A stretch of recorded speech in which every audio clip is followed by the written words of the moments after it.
Oh, I'm sorry. Did I break your concentration? Somewhere between science and superstition.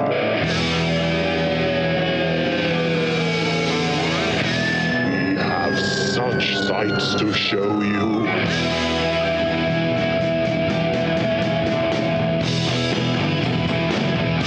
Strange Eons. Welcome to Strange Eons Radio. That's Eric Morgan over there. Hello, it is. That's Vanessa Williams over there. Hello. And Kelly Young. Hey, guys, we have kind of moved in the offices area to my living room because it's only 9,000 degrees in the living room. And where we normally record is clearly 13,000 degrees. It is directly in the path of the sun. It's very warm here today. The windows are nice. However, they Yes. do have an extreme drawback. Yeah, it's like sitting in front of a magnifying glass. And what it does is it heats up the entire apartment. So we're sitting here and I have got, I'm sure, huge dark rings in my armpits. And this is just miserable. But we did this, Vanessa, because you had a birthday. I did have a birthday, so I asked that we didn't do it the day that we did it so that I could not have to get up early the morning after my birthday. Well, no problem there. Happy birthday. Thank you. Thank you. Thank you. Happy birthday, and we all know why you didn't want to get up on Sunday morning. Church? We've seen that before. You want to avoid church. I don't get up on Sundays. No, actually, I was pretty good about not drinking too much on my birthday, but I did watch a lot of movies until very, very late. So, Oh, cool. Yeah. And did you get anything cool for your birthday? I have been told that there are a lot of gifts in the mail. So that's cool. A friend of mine got me a body pillow that's actually a giant tentacle. Oh, So out of my bed is like a giant black and purple tentacle, which is kind of Of course. I like So that. Nice. that was good. And then the best gift of all actually came from my best friend who gave me a kitten. Oh. Wow. Yeah. Yeah. Well, she knew that she's been saying for the last couple of years, ever since my last cat passed away, that I desperately needed a cat because I'm a cat person. And, but I'm staying with my mom right now, and my mom did not want me to have a cat. So I was respecting that. So Your friend said, ha! yes, she was like, you have a birthday. I know what to get you for your birthday. You can't say no to a birthday gift. It's a gift. And so out of the ethers, a kitten came out. Her cat had also just had a kitten. So they were playing together. They're like brothers from another mother. So they have That's nice. buddies to hang out with. And yeah. That's nice. Tell us about some of the movies you watched then. Yeah. So actually, I went ahead and watched the newest Bill and Ted. So did I. Did you? Absolutely. Did you do all three though? I just did the first one. Okay. And then the third. I skipped Bogus. Yeah, I the hadn't seen best them one. since I was like I need to go back and 9. watch it again. But Yeah. Yeah, it's weird.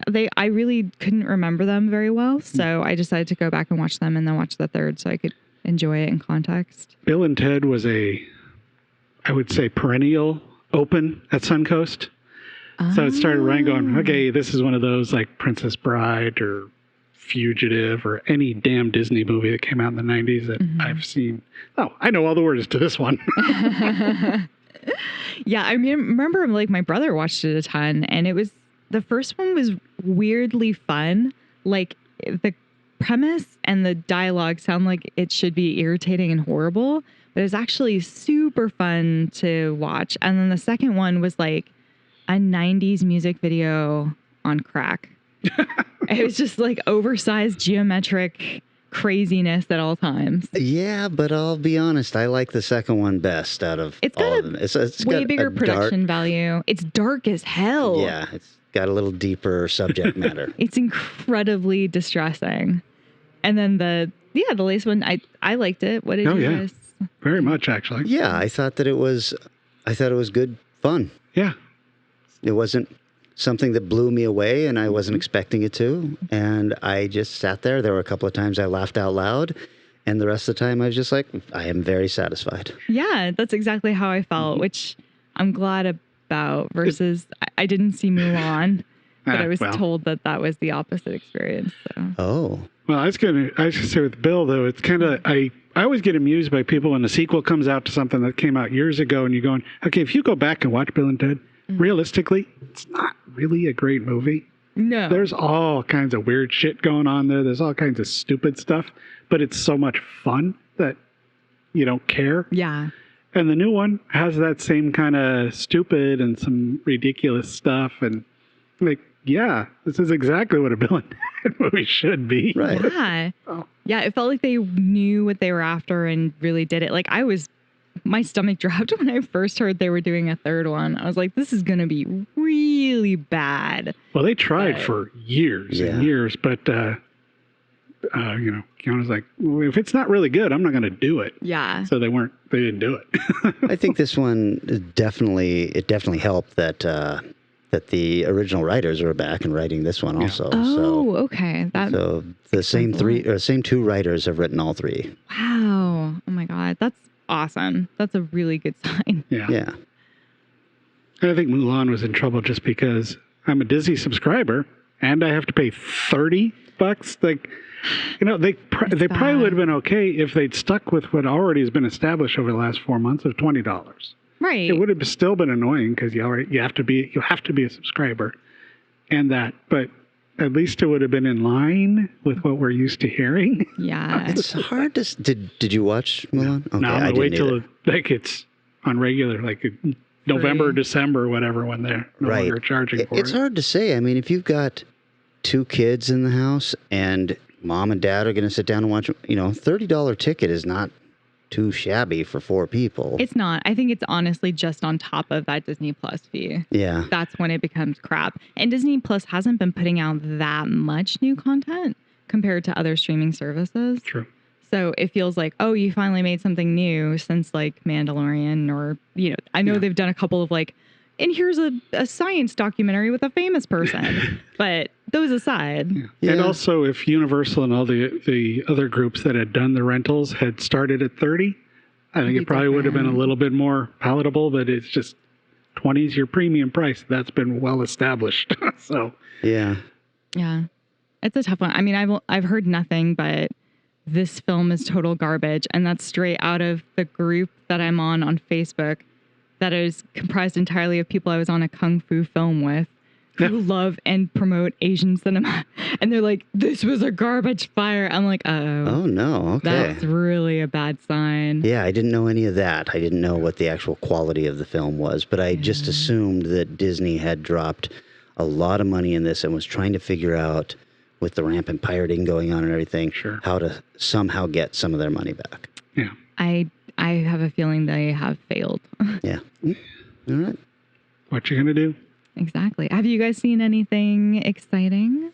Well, boy, I saw a bunch of stuff that I haven't loved lately. Oh, no. Oh, my God. Okay. Like Train to Busan 2.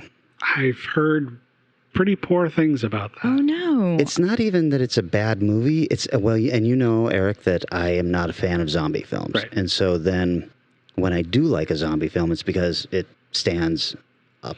Bring something new to the than- genre. Does than something. the others. Yeah. So that's why I love so much The Girl with All the Gifts. Yes. Or the original Train to Busan, I thought was just a really well-made, tense, Insanely emotional zombie movie. yeah, and at the end, you're you're father-daughter watching the end of this movie with tears in your eyes, going, "Oh, I was not expecting this emotional response at a zombie film." That is not the case with Train to Busan 2, which is a perfectly fine zombie film. Oh, no. Yeah, That sucks. It That- follows the daughter? Is that right? Like as an older it's character? yeah, it's. Oh boy.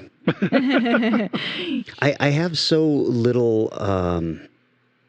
I've kept so little of it in my head because it felt like just every other zombie movie. I will say this: the zombie transformation in these Train to Busan movies, the South Korean zombie, is absolutely my favorite for the scariest zombie. The way that they kind of arch their back as they're starting to turn into it, and then they suddenly stand up straight.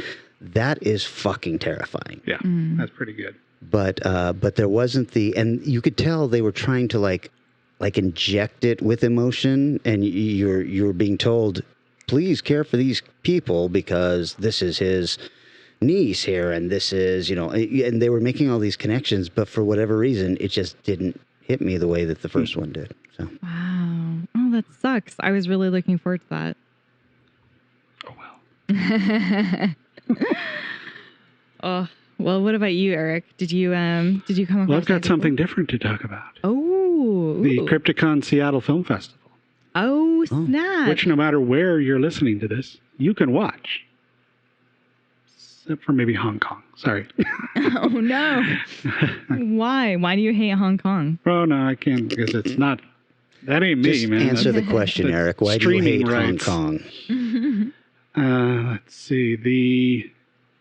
So as you know, everything in the world is blown up, and we're no longer able to meet in groups and things. So Crypticon, like many other film festivals, is going online. September 18th through the 20th. We've got about 7 blocks of films, 6 or 7 blocks of short films, and a couple features.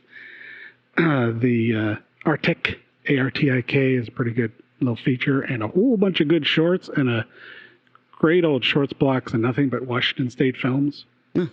And I tell you, Washington State is starting to really get their shit together. Yes. I don't know what is going up in Bellingham, Gary, and your team, but oh my God, they're doing some good shorts. Oh, cool. Oh, Holy nice. shit. So you can get those from bold type tickets, and we're doing ultra cheap pricing. Every block starts at $5. I think it goes up to $15, or you can get the whole thing for $15 or $50. Now, the reason for the tiered pricing is, maybe you want to help Crypticon out a little bit. It's been a rough year, and give us $10 instead of $5. But you know what? You'll get everything we're showing at $5. Okay. So, Holy cow. so come on down, enjoy it, watch some pretty good shorts. Every block's available for 24 hours after its start time.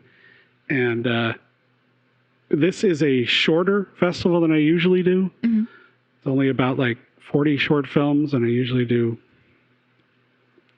double that at least. So there's some really good stuff. Oh, nice. Really good stuff. So yeah, little promo there. Go down and enjoy that. Say I'm that so date again. excited. September 18th through the 20th. Okay.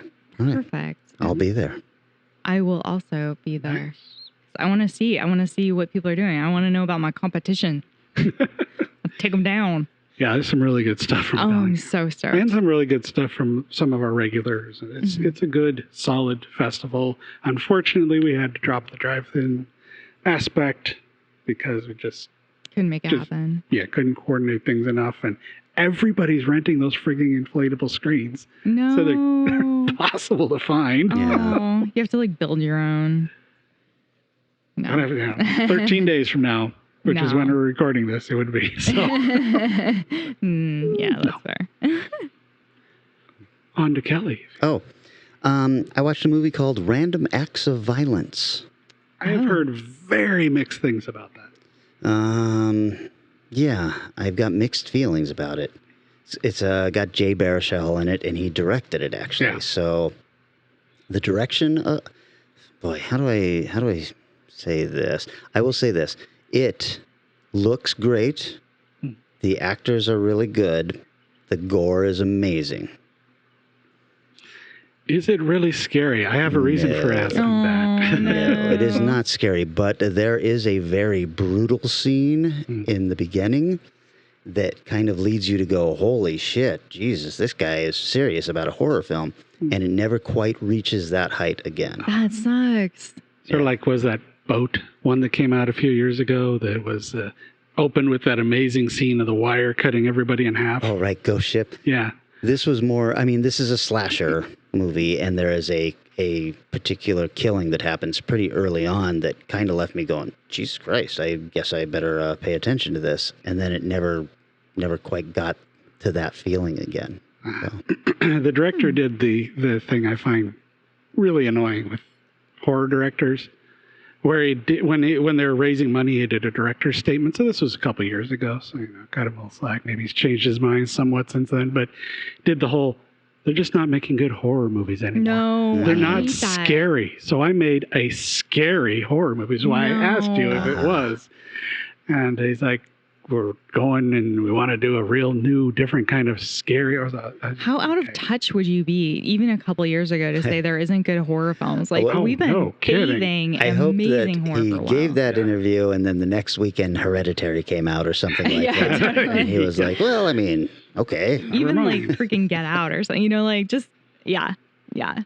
So We're in like the golden age of horror and comic books. Oh, It's yeah. just such a great time. Certainly feels that way. Yeah.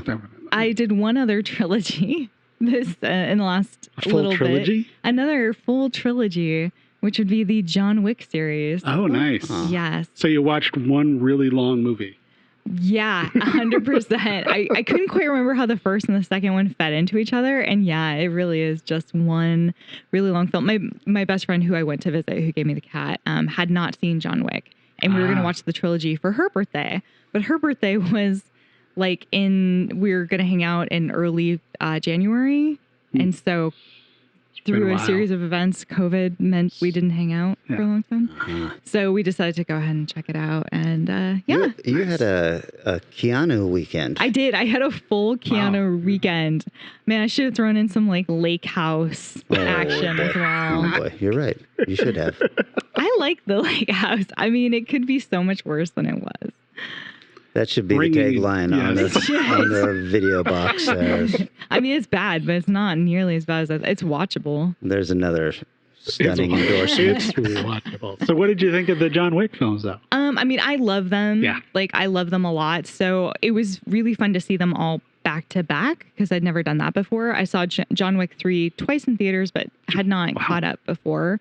So that was really fun. Unfortunately, my friend was not super into it, and I was shocked. I was like, how do you not love this? Wow. But she doesn't. I mean, for example, I was like, oh, and this is the bit where the dudes from the raid show up. And she was like, what? I was like, you don't know the raid. And she's like, I was like, okay, so that movie, this happens, and just annoyed the shit out of her. But yeah, no, it was, for me, I had a great time. They're entertaining films, but they're not deep. They're not deep. There's not a, but they're awesome. The lore fun. gets a little bit So good. insane at points. When he goes Yeah. to the desert, I'm like, what are you guys doing? What are you doing?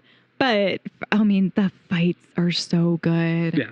And I didn't realize that the guy who directed it, the first John Wick film was his first ever film. The Holy second shit. was his second ever, and the third was his third ever. Good grief. No wonder Yeah. they're so consistently. But he was the Cool. stunt coordinator and stunt double for The Matrix. Right. Oh, okay. Yeah.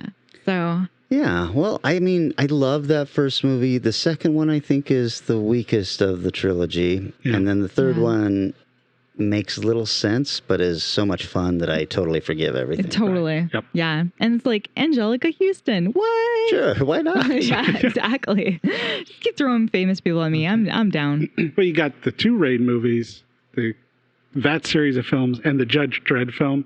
And you just put all those together, and you just got this great kind of, I don't care what the story is for this. Totally. Let's just have some Yeah. action going Let's just on. freaking enjoy this. Yeah, I 100% agree. It's Throw just in a so little fun. The Night Comes for Us as a dessert. I And There you know. go. I still need to watch that. it's right up there with The Raid. It's basically, it feels like a Raid movie. Yeah, nice. It's gonna happen soon. I swear it.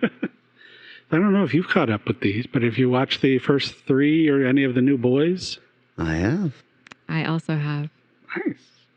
Yeah. I love it. Yeah. What can I say? I picked up right where it left off for me, man. I went to the Prime thing to start watching it, and I looked at the rating. You know, you can see the stars rating above the title in there. Right. It's like a 1.5 stars. Whoa. So I'm, what the fuck is going on? Is this one of those, like, did they get attacked by the incels again, like some movie? But no, a whole bunch of people just lost their shit because it's not all at once, because they're releasing it over What? staggered times. Like, No, that is Was- not how you rate a movie. Was the first season released all at once? I thought we had to wait every week for I an don't episode. remember it being a. I think that I came way, to it but- late, so I know I watched it all at once. Because I know Amazon does both, Yeah. but so I don't know. It They doesn't gave bother us me. The first three, Yeah, like, come on, that's not bad. It's probably only going to be 8 to 10 episodes. Like, it's Right. 8, I believe. yeah, like that's great. I don't need to. I can't process more than those three. I think Game of Thrones probably when all the other streamers going, we don't have to actually release these all at once. The single most successful pay TV show ever was released a week at a time for, 7 years, 7 seasons. And that built up. So each week became events until, the last season. We'll skip talking about that. But became this event. It's coming up. An event. It's coming up. Right. So that's why they're doing it. As opposed to people who one guy, I took my whole weekend off. I was going to watch all of these at once. Too bad. And it's not like it's unprecedented because Hulu just did that with Devs.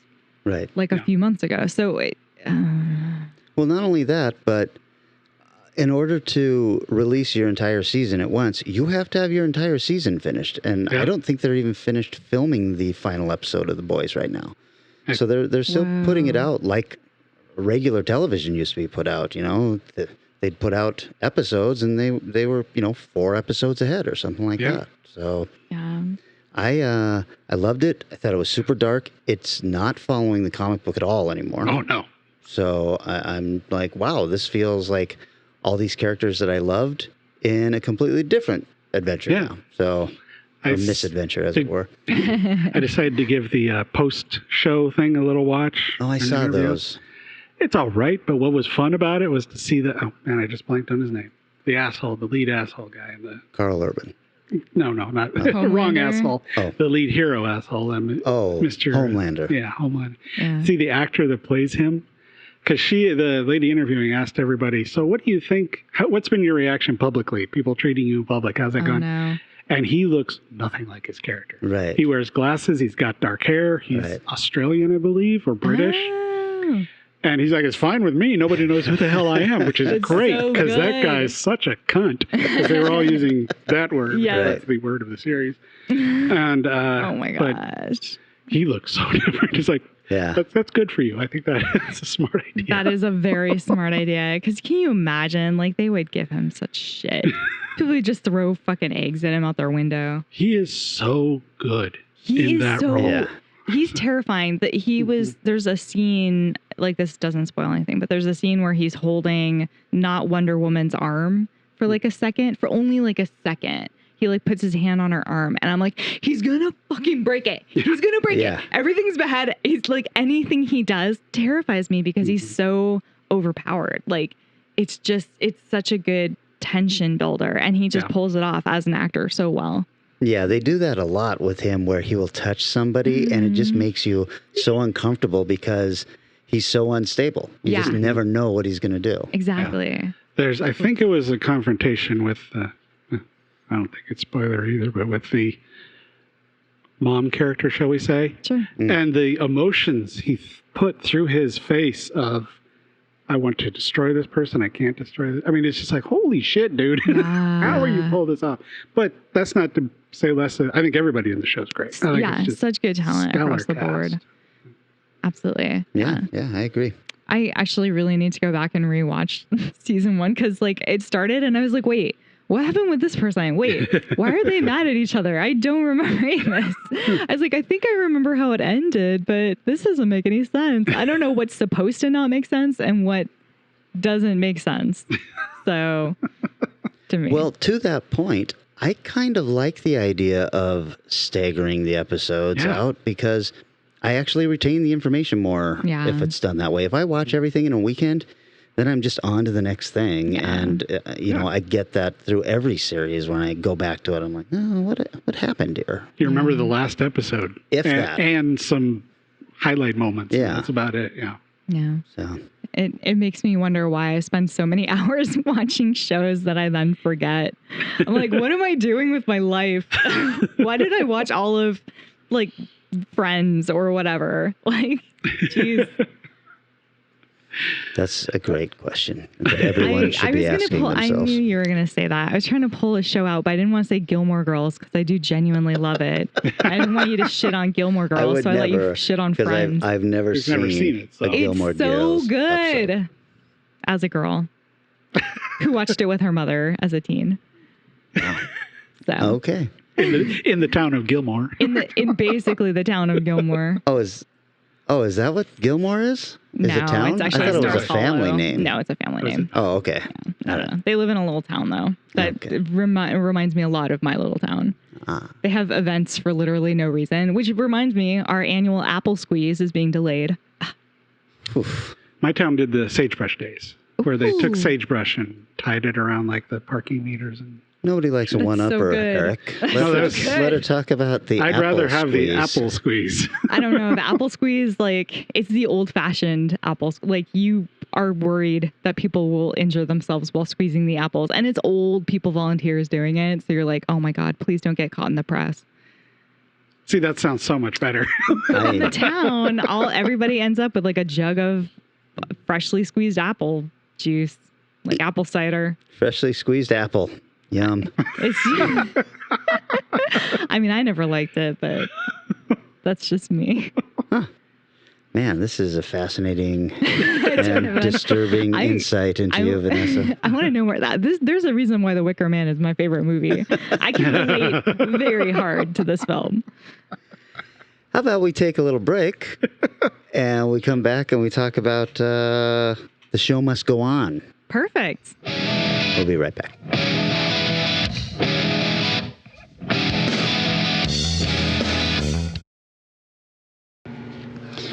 Content blocked for copyright infringement. Content blocked for copyright infringement. Content blocked for copyright infringement. Content blocked for copyright infringement. Content blocked for copyright infringement. Content blocked for copyright infringement. Content blocked for copyright infringement. Content blocked for copyright infringement. Content blocked for copyright infringement.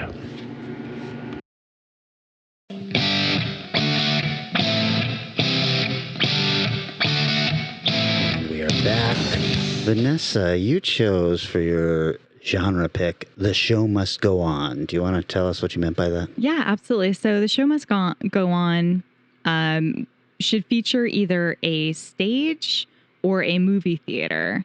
And the reason why I wanted to do this topic is because of a specific film that I'd seen years ago. Yay! She figured it out. I did. And I really wanted to talk about it. I really wanted to rewatch it. And that film is Theater of Blood.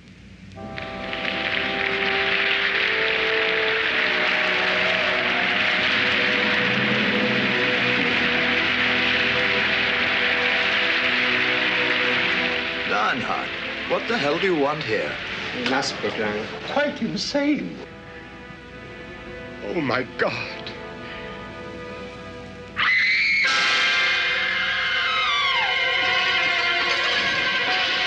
In the midst of life, we are in death.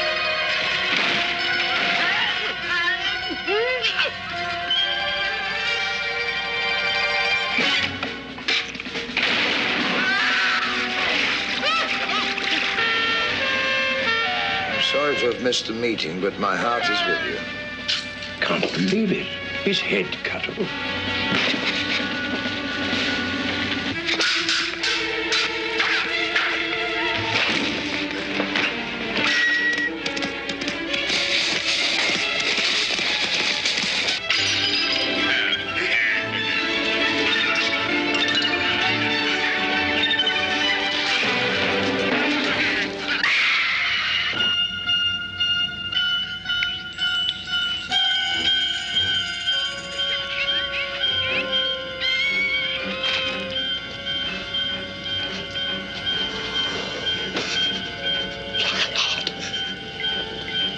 Oh, impossible. Good day, Mr. Devlin. Come, fire! Consume this happy world, and in its ashes, let my memory lie.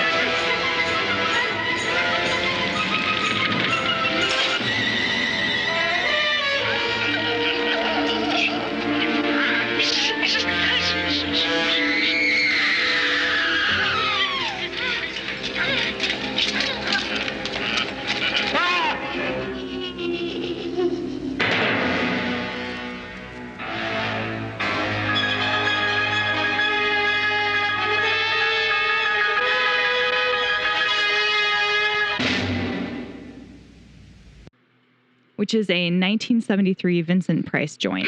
Nice. So Yeah, boy, I think I've seen this. You don't think I am. It's weird. I don't know if it was, I actually don't know if it did well or not because I could not find numbers for the life of me, but it has a really good critic score. So it's got 93% critics and 81% audience on Rotten Tomato. I didn't think anybody had seen this. But the basic idea behind it is somebody who a theater actor who is revenge killing his critics using Shakespearean killing scenes. Right. Yeah. So I feel like you maybe it'll jog your memory as I go over it if you have seen it. Yes, absolutely. So the only box office number I could actually find for this was like 1 million US and Canada rentals. But I feel like this is one of those films that wouldn't have done well. So I'm shocked that it's got really good reviews. The tagline, so good. It's curtains for his critics. Or he gave his critics a bloody and violent taste of their own medicine. That's a tough one to say. Yeah. Directed by Douglas Hickox, who's only done like 20 things. He moved from AD to director. So he did like a very traditional route of filmmaking. He's known for Blackout, Hound of Baskervilles, and 5 episodes of The Dirty Dozen. The writers, the main writer, equally not really well known, Anthony Gravel Bell. He did the screenplay, and he's only done 6 pieces. He was like a World War II vet who, like, unfortunately, after his wife died, decided to become a screenwriter. So none of his films are really super well known. And the other writer who came up with the idea of this was Stanley Mann, who did Firestarter, Conan the Destroyer, and Omen 2. Oh. So he obviously pitched something, and then some people who didn't have a ton behind them, like, managed to make a really cool film. Right. It's starring Vincent Price. You guys may remember him as Professor Ratigan in The Great Mouse Detective. That's what I was going to say, yes. He's the narrator in the 1988 Ghost Ship. And he also played Professor Hubert Whitehead in The Brady Bunch.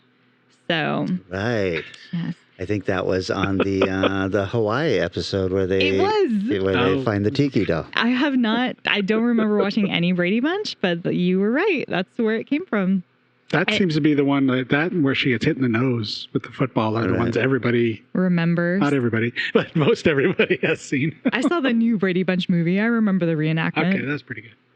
He also played Egghead in Batman, so I just want to throw that out there in case people are really trying to visualize him. We also had Dame Deanna Rigg, who has done 70 different roles and is still acting, actually. Yeah, we call her Diana Rigg here in the States. Yes, as would make sense. I mean, she only got damed in like 1994, so there you go. But she was a Bond girl in Her Majesty's Secret Service, and she was the only one that was married to James Bond. Oh. Dun, dun, dun. She also more recently was Olenna Tyrell in the Game of Thrones. So she's still going. And then the last name I'm going to throw out there, because there's a lot of people in this, is Ian Hendry, who's been in 98 things. He plays a character named Devlin, who's one of the critics. He was in Get Carter, Repulsion, The Avengers. Oh, uncredited in the Omen 2. A lot of Omen 2 going down. And in 2 episodes of Supernatural. So, but you have a huge cast because there are 9 different film critics that are getting revenge taken upon them. So just a few more names just to throw out there. Harry Andrews, Carol Brown, Robert Coote, Jack Hawkins, Michael Horton, Arthur Lowe, Robert Morley, and Dennis Price. So the story, it's really fun, really ridiculous, over the top fun. Edward Lionheart, played by Vincent Price, is kind of a matinee style favorite Shakespearean actor who does the old school. He's only done Shakespeare and he only wants to do Shakespeare. And he is kind of having difficulty with this, like, these new theater roles that are coming up. And his peers and different critics are holding this annual Best Actor award. And he's sure he's going to get it because he's gotten pretty much nothing from praise from audiences, but critics hate him.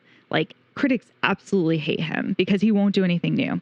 The award ends up going to a new actor rather than him.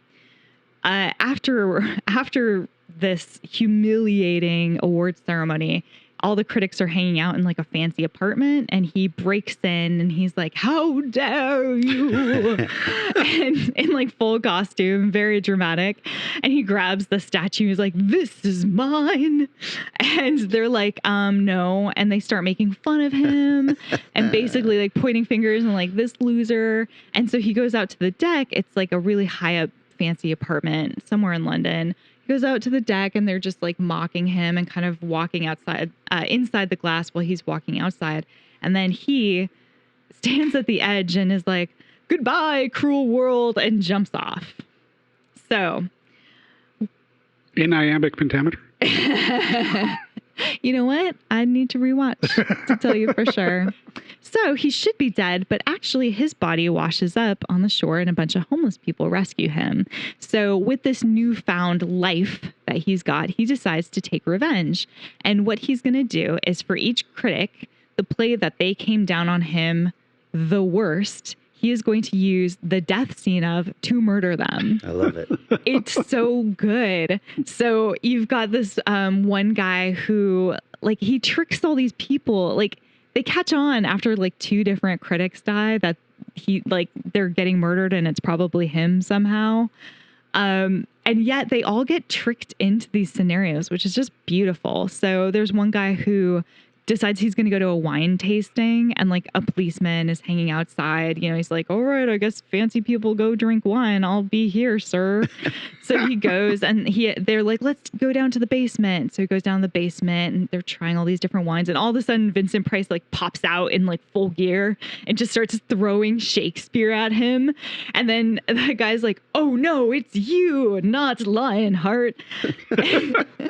And he's like, "You, sir, said you fell asleep during my performance, but you're just a drunkard, and you were just drunk and fell asleep during my performance. How dare you? How about you watch the end of it?" And then just does it. And in that particular scene, that character is drowned in some wine.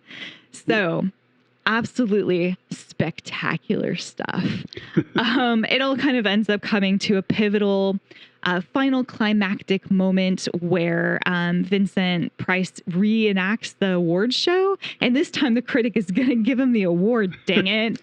Well, maybe that critic decides not to, But he's going to do a King Lear blinding on him, and things get twisted around. And perhaps King Lear becomes more of the play is played out than first you think. I got to see this. Yeah. It's so good. It's so good. Vincent and Shakespeare. Yeah, I'm on for that. I'm definitely, I don't want to spoil the way in which he murders people, but I'll just give you a couple of the actual Shakespearean play deaths that are recreated. So we've got Caesar and Julius Caesar death. So a lot of stabbing. Sure. He does a rewrite of a death that doesn't happen in Merchant of Venice. Because I was watching it going, wait a minute. Yeah. I did Merchant of Venice. I know. But imagine that they did. Imagine that they did do that death. They do a nice little reenactment of like Joan of Arc, but it's nothing is what you think it's going to be. So for example, Joan of Arc, you're like, oh, well, he's going to burn this woman alive. But he actually shows up in like this giant 70s fro, and acts like that's clearly a wig. And he's acting all super like gay hairdresser. And this woman comes in. He's like, "I'm going to give you the latest style, honey." And she's like, "What? Okay, cool." And he puts all these weird electrodes in her hair. And she's like, "What's happening?" He's like, "You are going to look fabulous." And then shifts straight on into Shakespeare and starts quoting at her. And then she's like, "Oh no." And then stuff happens. So, the things I love about this movie, it's just so good. So the gruesome deaths, they do not hold back with these deaths. In fact, they did get recut by the BBFC. I think that's what it's called, the 70s British board that would cut crap down. But the current versions in which you're going to see, pretty much all versions have been reconstructed and they are the full cut. So it's not hard to find the actual really good deaths. Nice. But they freaking go for it. And they show you like close-ups of stuff. I was like mortified. But it's also super funny. So there's this weird tension between like grotesque and like campy humor with a really weird 70s soundtrack that's as 70s as you can get. Nice. And it almost makes it worse. Like it's so unsettling the way everything happens that it really sticks to you. All the actors are fantastic. Vincent Price kills it. The woman who plays his daughter, Dame, what's her name, is amazing. All I can hear is Judi Dench whenever you say Dame. I know. Diana Rigg. Diana Rigg, thank you. There was more than one woman who got knighted or blessed or whatever by the Queen. Yeah. But which, by the way, if like England ever goes to war, is it going to be like a bunch of 80-year-old actors who just like roll out with swords? I'll take you down, like very flamboyantly, like all led by Patrick Stewart at the front. The bad parts of this film, I don't think there's many. I do think the music can get a bit much, but it also added a lot for me personally. Cool. Almost within the first minute what the music score is going to be like. It's consistent. London looks freaking disgusting. Everything is shot on location, so it is gross to look at. Like you're just like, this is a filthy, horrible place, and I do not want to be here. Every piece of ground just looks like somebody barfed on it. It's super bad. Is that how you remember London, or is it just a 70s thing? It's a 70s thing. It much like New York got super cleaned up at a certain point. So it's pretty nice now. I mean, on a Friday night when people are drunk, it's pretty gross, but yeah. And like one of the final line is really, really bad.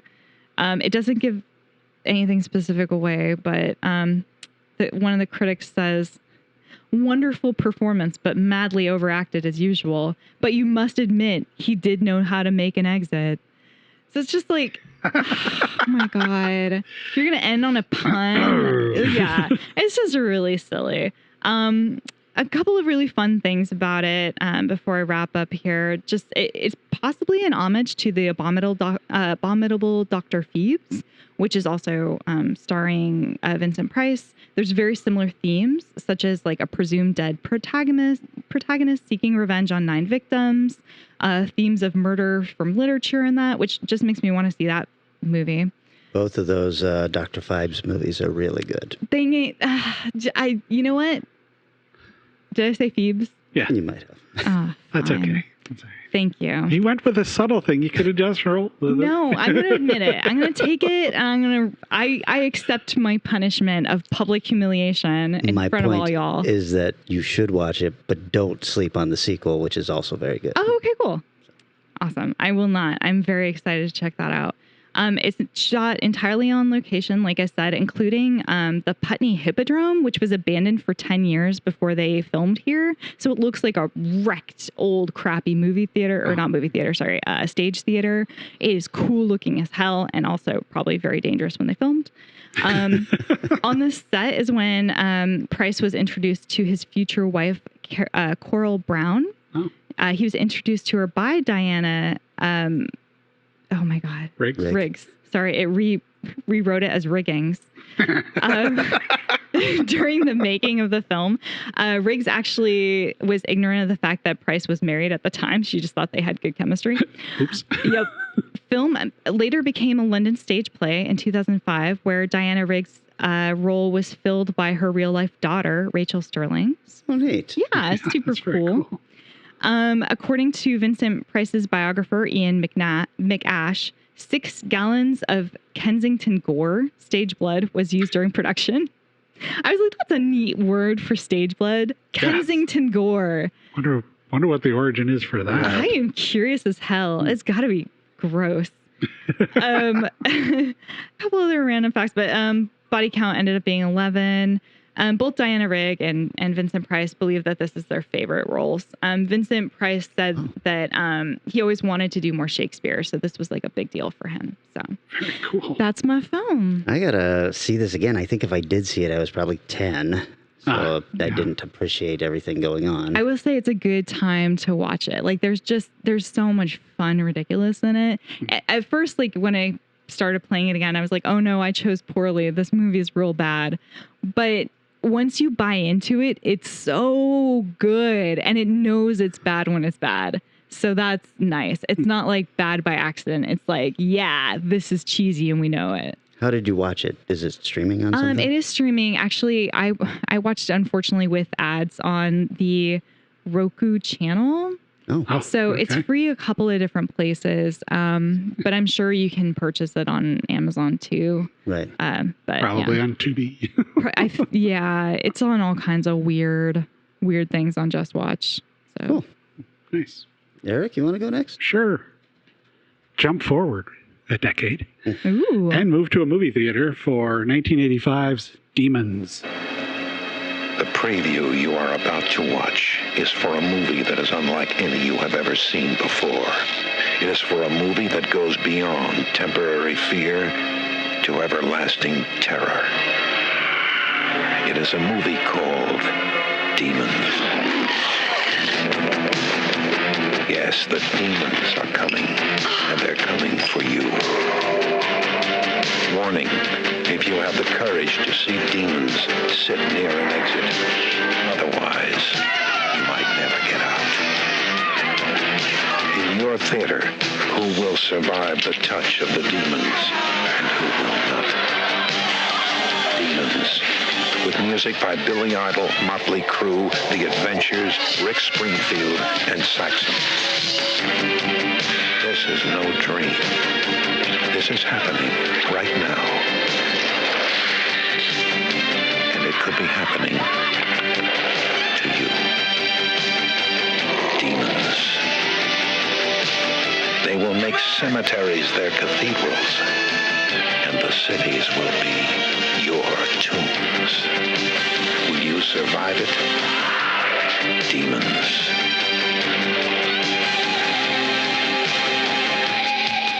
A little known Italian horror film. Greg Mullins will be very happy that you chose this. Nice. This is probably, I think this is probably the first true Italian gore film I ever watched. And I'm like, what the fuck am I watching? I've subsequently watched it several times, and I really do enjoy this film. It's a total mess, and it's awesome. Yes. The Rotten Tomatoes is 60 and 65 for critics and audience. So that sounds about right. Yeah, but they're wrong. It's so good. It's, in a way, it is, yes.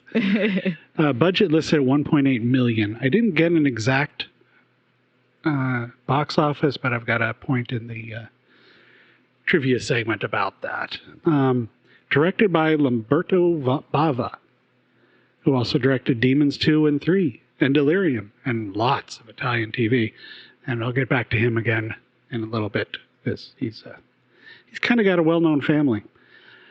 Written by Dardano Saccocci, who's did the original story, also did 1990 The Bronx Warriors, The New York Ripper, The Beyond, House by the Cemetery, and 96 other films as a writer. Wow. Whoa. So, Holy cow. and worked with Argento a lot.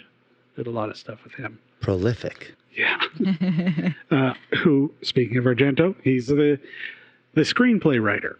Oh. And along with Bava and Saggette. And Franco Fernini. He's got 42 writing credits, but nothing that I'm going. It's like, I'm probably there's some stuff there Tony's gonna go, dude, you should have said this. Right. Starring, or I'm going to list a couple of the stars because this isn't a Vincent Price kind of vehicle or anything. Urbano Barberini, who was in Gore and The Outlaw of Gore, G-O-R, for those in the know. Did they make those into movies? Is that based on the book series? Yep. Oh, Apparently there's two of them. I'm going to guess there's an awful lot of sex in those. Yes. And Casino Royale, the new one. He actually has a fairly long career as acting. He's doing a lot of stuff. Natasha Hovey, who's in lots of Italian TV, and I'll just say Carl Zini. Those are the three main people who kind of last the longest. So, the story is so complex. Let me wrap it up for you. A group of people get invites to go to a theater that has demons that are coming out of it. That's about it. Some highlights. There's some wonderful things in this movie. For one thing, the music is great. It's pure 80s.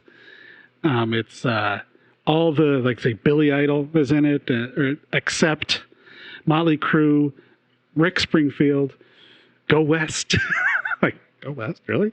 And Saxon make their musical appearances throughout the theater. It's a weird theater. It's not a very nice theater. It's very old theater. It's got, like, wood seats, but it does have a balcony. It's quite large.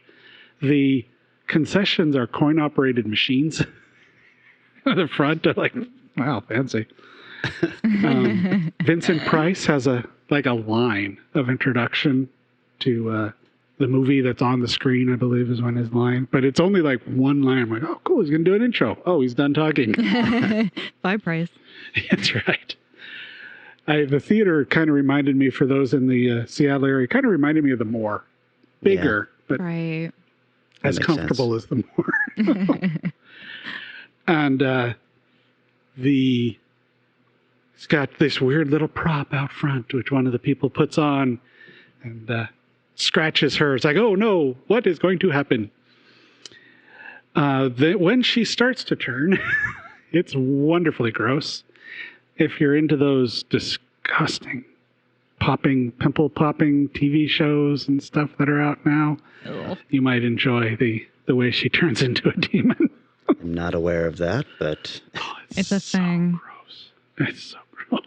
Basically, the majority of the film is sort of a reverse Siege movie, where everybody gets trapped in the theater and they're trying to avoid the demons that are coming after them. The demons are probably more akin to zombies, I would say, than they are to what you think of as a demon. They have glowing eyes. What happens when a vampire bites you? Mm-hmm. Oh, yes. You turn into a demon as well. For some reason, they go to a group of punks in a car driving around doing cocaine. Fairly uncomfortable nude scene because the actress looks like she's, really young. Oh. That scene is the most censored scene in the movie. That was cut out by more countries than any other scene in the film. Yeah, I don't even remember that, so maybe I've never seen. Uncomfortable. But what happens is they have a bunch of cocaine in a Coke can. Oh. That's good, right? Clever. And somebody knocks the Coke can and Coke flies everywhere. And the guy's like, kick it all up, all of it with grams. And so it's like getting off of her chest with a razor. It's like, I hope that's a body double. I think I do remember seeing that. And all the gore and grossness, that's one of the more uncomfortable scenes. It's shot fine, but occasionally has incredibly good shots. You've probably seen the best shot in the movie, which is a bunch of the demons coming up with the backlighting and their eyes are all glowing. It's a cover on one of the DVD releases, and I think they've used it in the poster as well. Eventually, everybody kind of shows up in the main theater again as they run around the theater. This is an impossibly complex and strange building they are in, where they just kind of find rooms or they wander through air ducts. Things like, there's no logic to the construction of this building in any way. There's a really strange kind of a red herring in the actress of the redheaded usher, who appears in the beginning to seem to like she knows something that's going on, but as the movie goes on, she just becomes another victim that gets taken out. Yeah, I remember that being really weird and being like, wait, what? Why did we do that shot? Like, I'm very confused right now. She's played by Nicolette Elmy, who's the little girl in Deep Red. Talked about. Oh, the creepy one. Yes, stabbing the lizard. Oh. Yeah. The best transformation, though, is definitely what feels like it should be a head demon, but they never really do anything after it explodes out of this woman's back. pretty cool looking makeup on that one. It's definitely the most elaborate, and it's the only one that doesn't just transform. Everybody else just kind of change. But this one comes out of her, through her spine, out of her back, in a over-the-top scene, which leans to and she scratches one of the guys, so he knows he's going to turn. So, boy, acting extraordinaire scene after that of, leave me behind. No, we can't leave you behind. You must leave. It's like, yeah, that's acting.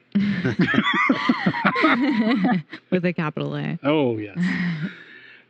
And what might be one of the most fun scenes in the entire movie, set to Fast as a Shark by Accept, is he gets the motorcycle prop from the front lobby, which apparently is a full working motorcycle loaded up with gas, grabs the samurai sword off of that, and just drives up and down the aisle of the theater, cutting demons into bits and pieces while the song plays. And it's as stupidly fun as it sounds. It's nice. Really a great scene, which leads to the strangest, most over-the-top moment in the movie when, if you haven't seen the movie, you can leave now.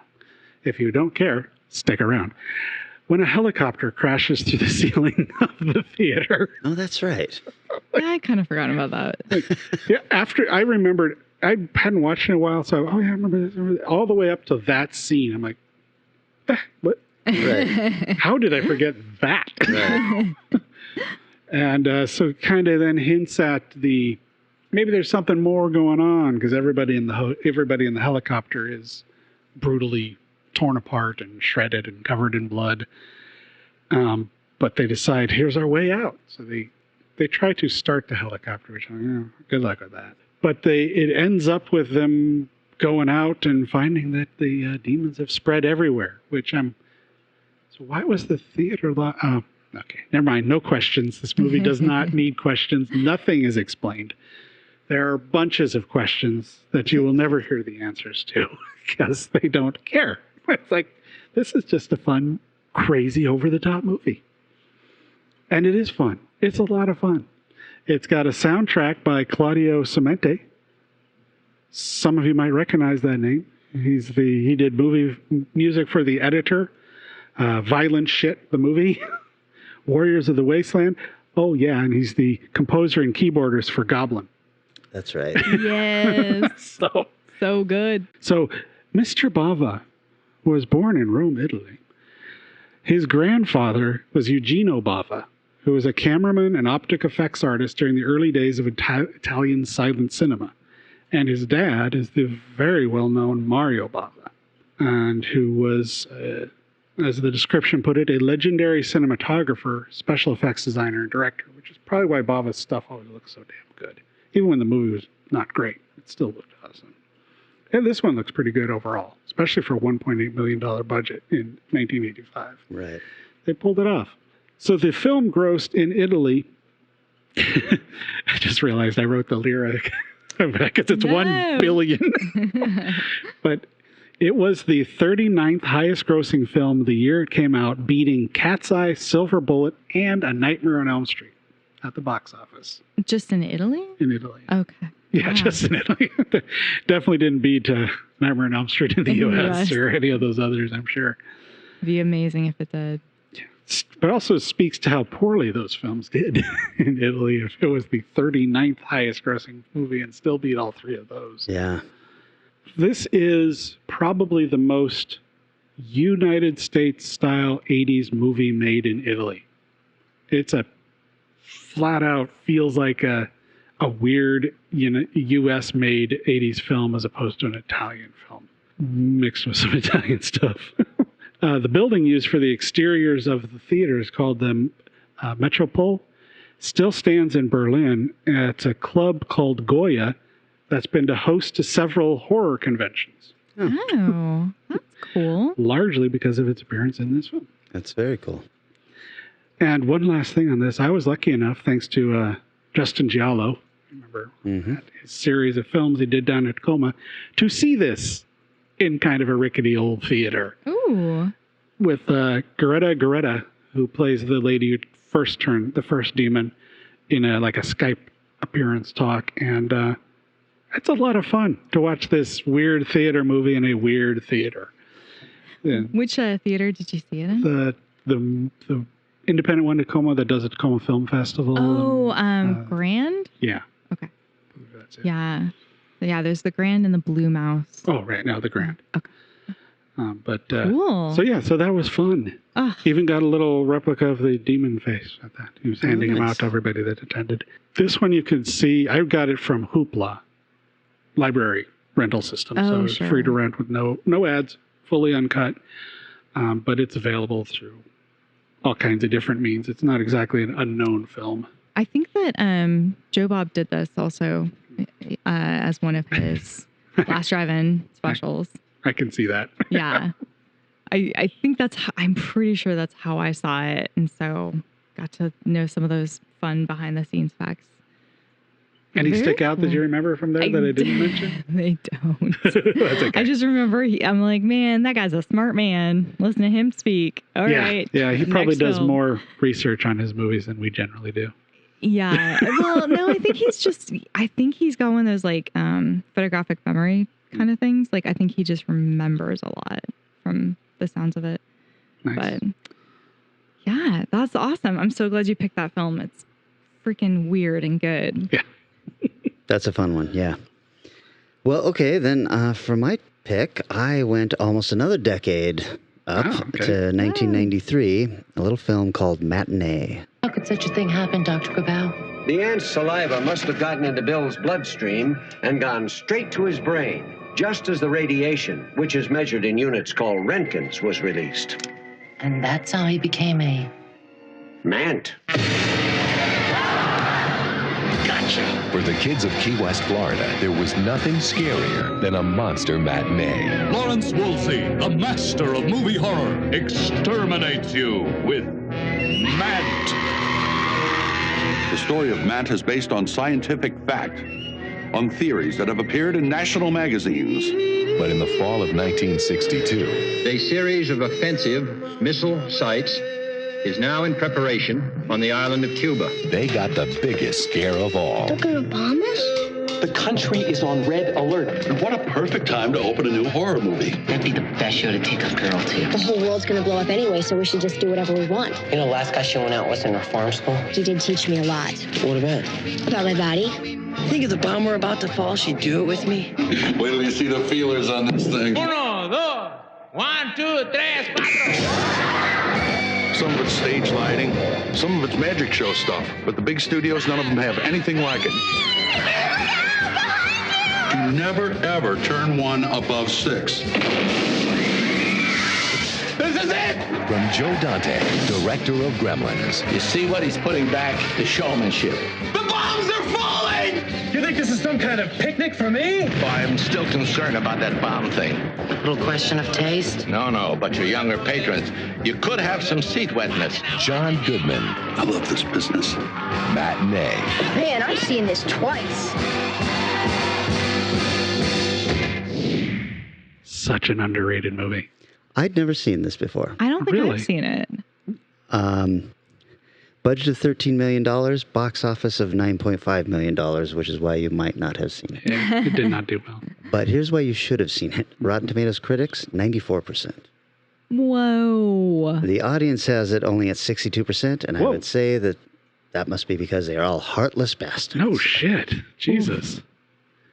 This was directed by Joe Dante, who did The Howling, Gremlins, Gremlins 2, and The Burbs, among many, many others. It was written by a guy named Jericho Stone, who also wrote My Stepmother is an Alien, and co-written by Charlie Haas, who was the writer of Gremlins 2. It stars John Goodman, who you might know from King Ralph, and the voice of the yellow M&M. Yes. I did not know that. Everything's coming together now. Simon Fenton is a child actor who's just been in a ton of television, even as recently as 2017. And Omri Katz, who is also a child actor who has done a ton of television, but he will always be the lead in the short-lived TV series Erie, Indiana, to me. That was a good show. Yeah. So this starts off in October of 1962, and Gene, this young boy, and his family have moved to Key West, Florida, where his father is deployed to work on submarines there at the naval station. Shortly after their arrival, President Kennedy announces the threat of an impending nuclear attack from Cuba. So this is kind of the setup is, in the 8 days that we had the Cuban Missile Crisis going on. Meanwhile, John Goodman, he plays Lawrence Woolsey, who's a showman-style film director and huckster, who is in Key West promoting his latest film, Mant. Half man, half ant. Beautiful. I'm in. He's also promoting his new gimmick, which is Atomovision and Rumble-Rama. So the Atomovision is going to be this stuff that is better than 3D. And the Rumble-Rama is this sound system that he has put through everything. And he's based on William Castle, who would use a lot of these gimmicks in his films, like shocking you in your seats or buzzers, in your seats and stuff like that. And so the Rumble-Rama is that kind of thing. It's in the seats, and it's going to make you just, feel like you're in the middle of the action. When he gets to town, when Woolsey gets to town, he makes a big deal of the fact that there are a group of people protesting his new movie, and so he hands out a bunch of free passes to the people in the town, saying, "Hey, don't listen to these guys. Come see this movie for yourself." And one of our main kid, Gene, he is watching the protesters, and he's already a huge fan of this guy. Anyway, he's so thrilled that he's come to his town. But he actually recognizes one of the protesters as a regular actor in Woolsey's movies. And you will recognize him as well because it is Dick Miller. It's that guy, Dick Miller, who's in every Joe Dante movie and every other movie. Yes. So this is I was actually embarrassed that it took me this long to see this movie. I can't believe I didn't force you to watch this because I frigging loved this film. What was I thinking? It was adorable. It's super sweet. It's basically the story of Gene, whose father works for the military, and they are clearly bounced from station to station pretty regularly, so he can't make any new friends. He's got a younger brother that he drags with him to the movies and makes him watch these scary movies with him and all this stuff. And then his dad now has been basically radio silent since this notice came out that we are going to be possibly at war with the Russians because of their missiles in Cuba. And so there's all of this tension going on. There's all of these moments where the kids are having atomic bomb safety tests where, when the alarm goes off, get under your desk and put your head between your knees and this kind of stuff. Yeah. And there's one great scene where the kids are all told to do this, and one girl whose dad is military and knows what is up, she starts telling him, this is not going to save us at all.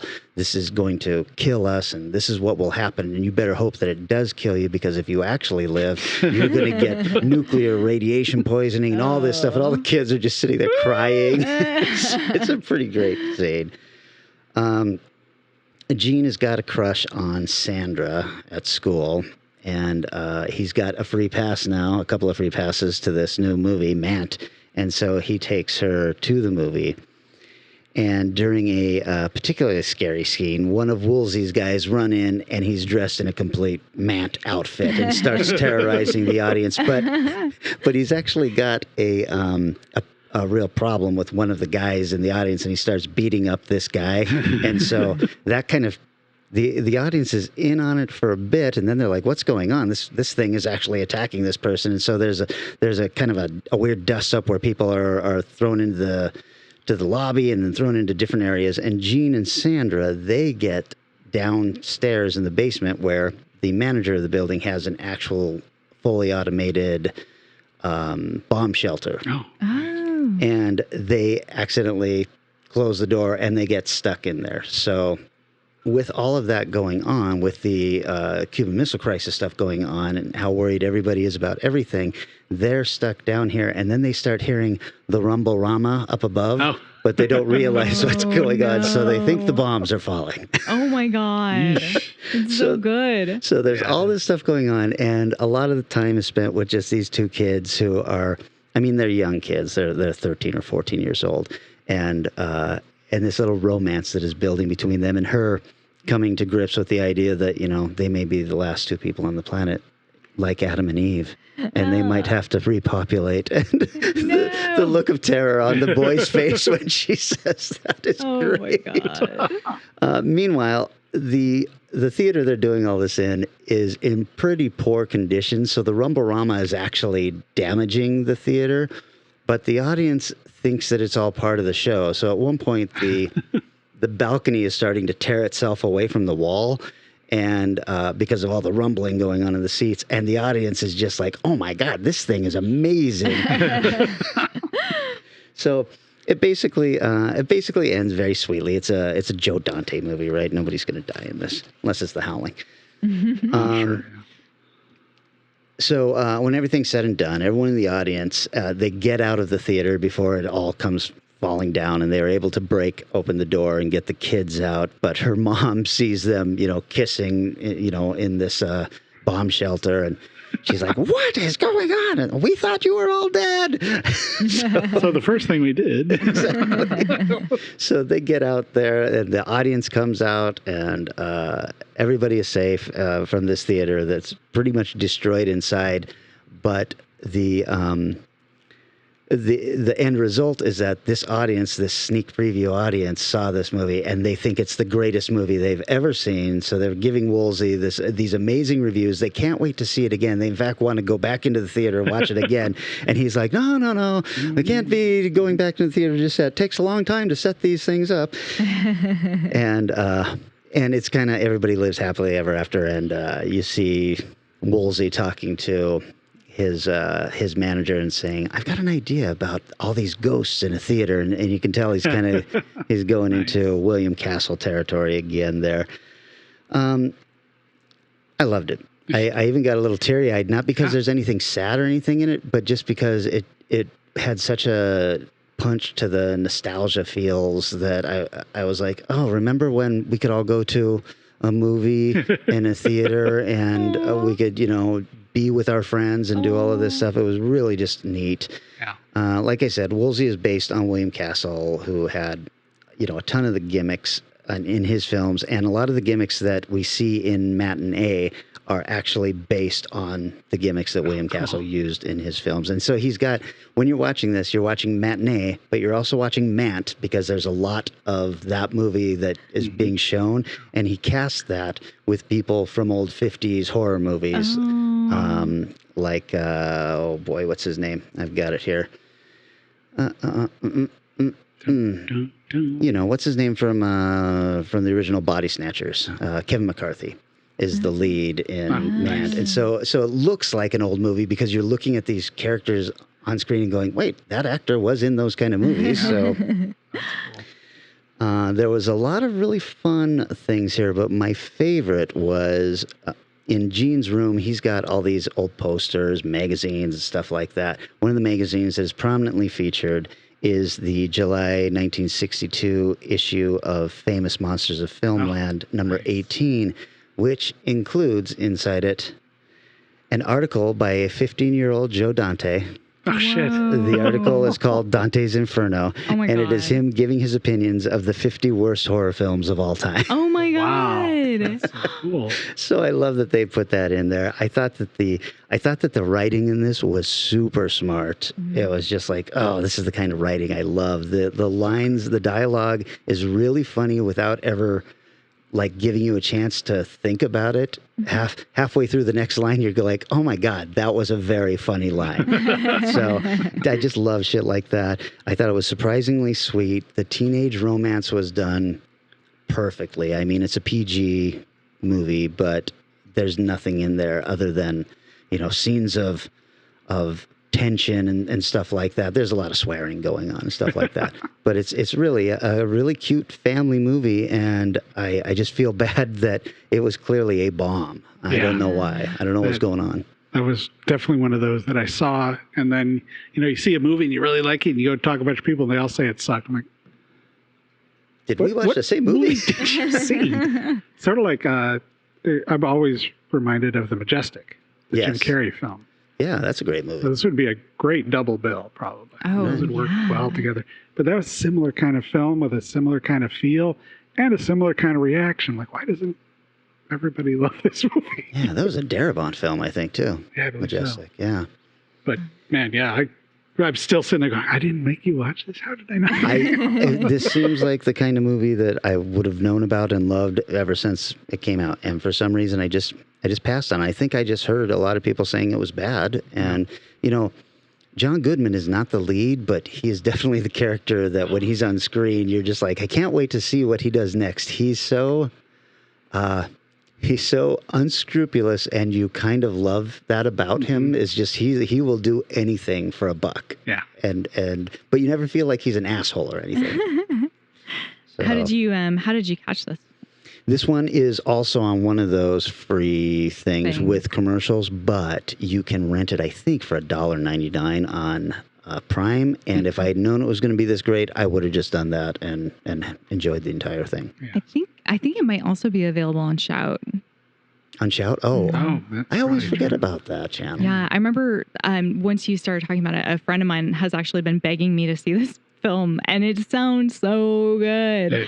I think from my distant memory that it was potentially one I was going to pick for that. So. Oh, man. Well, yeah, definitely watch it. It's really, really good. So good. It's definitely a film for movie lovers. Yeah. If you love film, you're going to love this movie, which is probably why the critics liked it so much. Yeah. Because, you know, they're movie lovers generally, or movie haters, but, you know, generally movie lovers.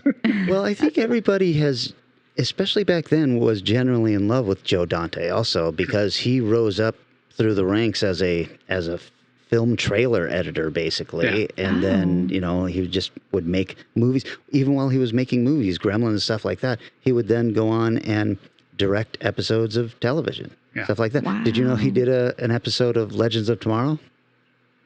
I did not. Right. I didn't either. I was looking through his director's filmography, and it's a ton of television stuff. He just likes to direct. Wow, that's so cool. Yeah. Yeah. It's neat. I think that means that it's my pick for the next one, right? Oh, yeah, absolutely. How do you guys feel about trying something a little different here? I hate different. All right. No, wait, hold on. Never mind. I love different. This could maybe open up our topics even wider. Everybody loves the Twilight Zone. Mm-hmm. I'm going to say you guys pick an episode of the Twilight Zone that you want to talk about, and we come back next week and we talk about Twilight Zone. Ooh, I have not seen much Twilight Zone, so this sounds like a good challenge. What? I feel I'm under. I've seen a lot, but I definitely know I'm underviewed on Twilight Zone as well. Oh, so well, then this is a good chance for everybody to maybe see some stuff and promote some stuff that other people might Anything off limits? No, as long as it's got the Twilight Zone in it. I mean, that's the thing. So there was the classic series, there was a series in the 80s, there was a series in the 90s, and then there was Jordan Peele's series. I'm guessing none of us are going to pick something from that one. Well, I've seen several of those episodes, and I don't feel like I need to talk about them. Okay. I mean, they are 20 minutes longer than they should be anyway, so... Don't know that we need to add length. Watch 2 original instead of 1. Yes, right. Exactly. Okay, so that's everybody's homework for next week. We're doing Twilight Zone episodes. As usual, thanks to everybody who's liking, sharing, posting, commenting, giving us reviews, 5-star, 1-star. We don't care. No That's stars. Right. That's right. Just happy that everybody is listening and talking about us. Thank you so much for that. And thank you for catching when weird shit happens. I have no idea what happened with that episode where you and I disappeared. Oh, Vanessa was the only voice. Oh no, it's like Garfield without Garfield. Jim without Garfield or whatever that is. Yeah, it was very weird. It's like I'm going back and looking at the original thing. What the fuck happened? So. Oh my God! Well, you must have got it taken care of before I listened to the episode because it sounded fine to me. I think it was Bob maybe that had said. Yeah, I believe it was Bob who said it. Like I posted it, and like 10 minutes later, he's like, "Something wrong here." Oh no, he said it even nicer than that. He's like, "I love listening to Vanessa, but also which also mean all the music was gone. I mean, it was just your track. Weird. Oh, how funny! I have no idea. That's that creepy. Happened. Very bizarre. I don't like it. So thanks for. I mean. I'm not being sarcastic. Thanks for pointing that out and letting me fix that so quickly. So that's great. Right. Yeah. Every time Eric fucks up, if you would please let him know immediately, that would be great. There you go. All right, guys. We will be back in 1 week, and we're talking Twilight Zone. See you. Bye. Our show is recorded somewhere high above Naval Station Everett at the nexus of all realities and is engineered and produced by Eric Margaret. Our theme music is Strange Aeons Part 1 by the band Nightshade and is used with permission. Find Strange Aeons Radio on Facebook, Twitter, and Instagram, and wherever